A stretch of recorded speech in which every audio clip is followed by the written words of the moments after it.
close Italian family. Dad's from Italy. They didn't really have a lot, so Dad worked pretty hard, and I'm eternally grateful for all the opportunities that he provided for myself and my sisters. Hello again. How are you? I'm well. How are you? I was lucky enough to get picked up by the West Coast Eagles. And like most boys would experience, don't get long to pack up your life and get over there. And the first thing I remember is, the big guns of West Coast at the time. Chris Judd comes up to me and introduces himself and says, "Hi, I'm Chris." And in my head, I'm thinking, of course I know who you are.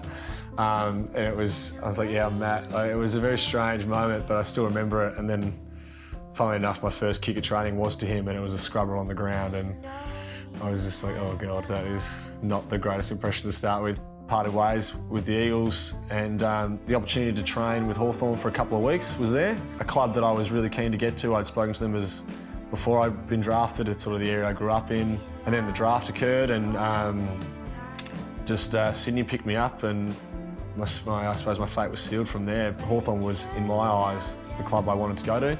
I had a couple of sort of season-ending injuries my first couple of years in the system, and was always trying to do too much. It's probably something that I'm still guilty of. I always try and feel that my body can just fight through it if my mind's willing.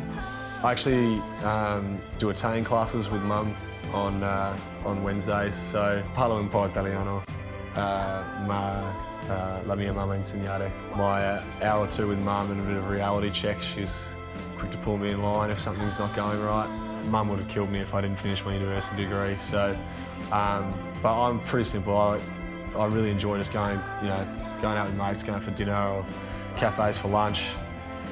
Yeah, so Idaho Day marks the anniversary of the World Health Organization taking homosexuality off, the disease list, essentially. So, and it's important to me because my older sister, she's gay, and her and her partner are as close to me as anyone else. So, for me personally, it was a very little way I could say that I supported them and also, the cause itself. So, when the AFLPA asked for people to put a face to it or get involved, I was more than happy to get involved with something like that. I suppose in the football sense, I've never been the most talented player. I'm not as quick as I'd like to be, and certainly not as strong at some instances. So I suppose all I can really put is 100% effort.